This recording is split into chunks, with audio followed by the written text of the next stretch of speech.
The Introduction to Edgar Allan Poe. Before we move into the works of Poe, I want to take stock of where we are in terms of the development of fiction in the 1830s and early 1840s, so we can better see how Poe will continue some traditions and change others. In the stories we've looked at so far, we can see some similarities. 1. Readers in the early 1800s are not particularly interested in contemporary American settings, but origin stories about America have a stronger appeal. Young Goodman Brown focuses on the Puritans in Salem, Massachusetts in the 1690s, well over 100 years before the author of that story was even born. And Rip Van Winkle focuses on the foundings of America as an independent country. That story, too, was set before its author, Washington Irving, was born. In both cases, it appears that the intrigue of history in the early 1800s holds a stronger fascination for readers then than the intrigue of the present. 2. Both Rip Van Winkle and young Goodman Brown touch on romantic interest in nature as a place of personal knowledge, far from the overwhelming impulse of the city. Both of these stories are focused on central characters leaving town and going out into the woods, where the interesting things happen. 3. Both of these stories focus on unusual, or what I might call non-centrist events, such as sleeping through a war or meeting the devil in the woods. And 4. Both of these stories are arranged around non-fiction style arguments.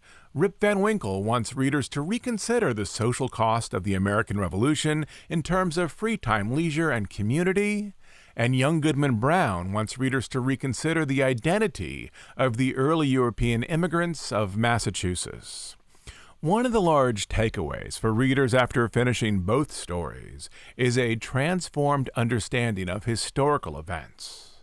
But even between them, readers can see significant developments in the art and craft of fiction. Young Goodman Brown, published in 1835, is far better paced than Rip Van Winkle, published in 1819. Goodman Brown has full scenes with vivid details. Its characters engage in complete conversations with well-directed dialogue. Its plot, too, gradually works with escalation to reach the pinnacle of drama at the story's conclusion. Edgar Allan Poe would continue using some of these craft developments for this new form called fiction, particularly the rich sense of detail and plots arranged with a gradual increase in dramatic tension. But generally, he felt that authors up until this time, such as Washington Irving and Nathaniel Hawthorne, were looking at the wrong models to advance American fiction as a literary form. Irving and Hawthorne offered readers the benefits of nonfiction inside of a narrative. Readers received research, new information on historical events, and an argument focused on how best to interpret the past. This was largely head knowledge.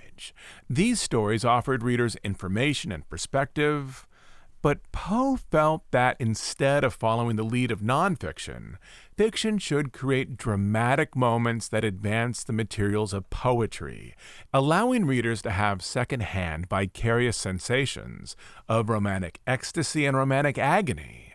In other words, he was interested in conveying heart knowledge instead of head knowledge.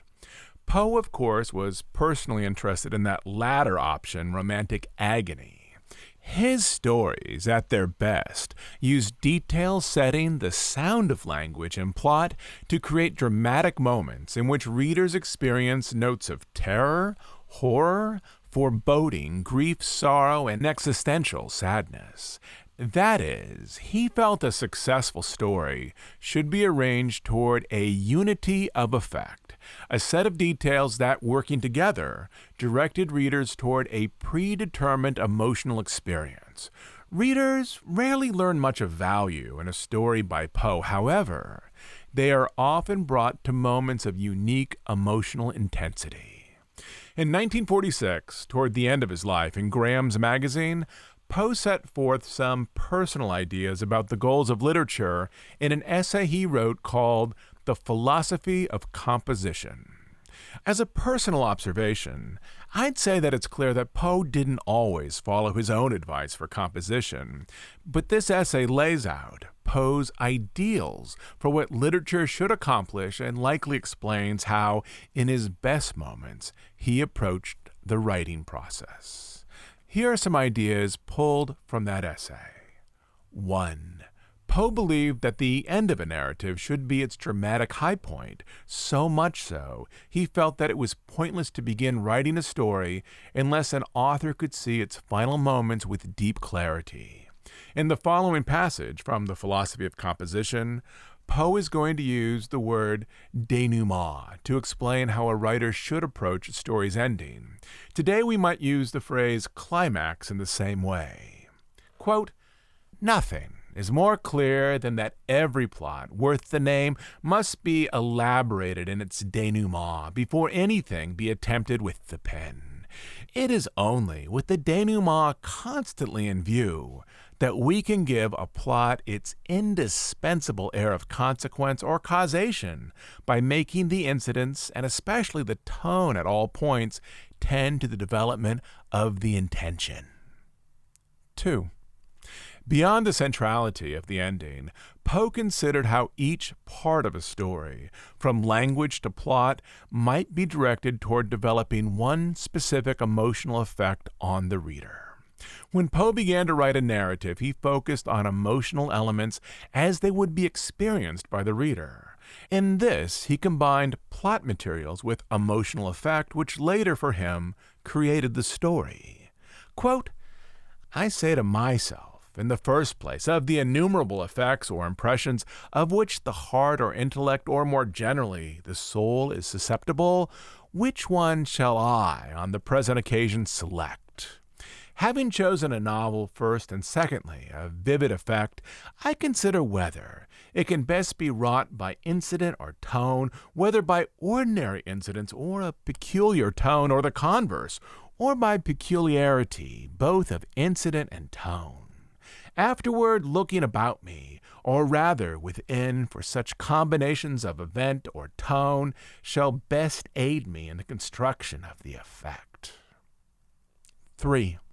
To create this emotional effect, or what we might now call an emotional impression, Poe felt that a successful literary work, poems in particular, needed to be short enough to be read in one sitting, so as the reader could remain in the glow of that emotional manipulation until the narrative's close. Quote, "If any literary work is too long to be read at one sitting, we must be content to dispense with the immensely important effect derivable from unity of impression, for if 2 sittings be required, the affairs of the world interfere, and everything like totality is at once destroyed."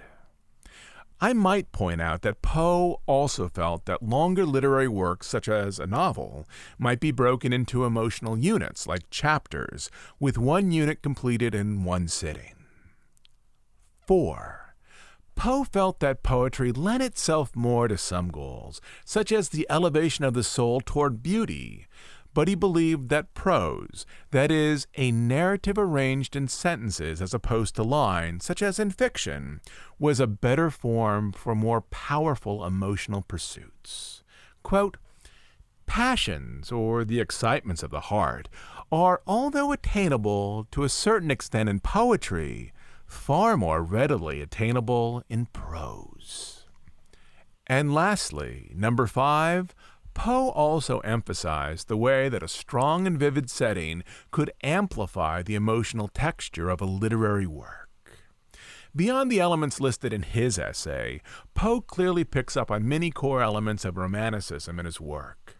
His stories are focused on characters typically outside of society norms. Likewise, his plots present experiences that are far outside of everyday occurrences, such as murder, madness, and peril. Some of Poe's stories, such as The Fall of the House of Usher, pick up on the now familiar trope of a solitary character leaving town and moving out into the wilderness as a journey away from civilization and from, therefore, an organized sense of normalcy. But beyond these individual elements that Poe lists as important to literature, I'd say that his essay itself conveys how deeply he considered what American literature might accomplish, a level of thought about craft that likely surpasses that of his contemporaries, that a strong work of literature needs to have a clear sense of purpose, even before words are placed on the page, and also a successful strategy for conveying emotional experience. Poe's creative work and also his explanation of his work also picks up and amplifies some key elements of Romantic poetry, particularly in regards to extreme emotion. William Wordsworth, one of the key British Romantic poets, rather famously explained in the introduction to his book, Lyrical Ballads, that he saw poetry as, quote, the spontaneous overflow of powerful feelings. It takes its origin from emotion recollected in tranquility. The emotion is contemplated, till by a species of reaction the tranquility gradually disappears, and an emotion kindred to that which was before the subject of contemplation is gradually produced, and does itself actually exist in the mind. And in Edgar Allan Poe's own work, both as a poet and as an early American short story writer, he, in his best efforts, saw his narrative works that, through careful mental planning, guided readers toward a spontaneous, if dark, overflow of emotion, an accomplishment that in ways is the lasting hallmark of his fiction. And now let us turn our attention to some specific stories assigned for class.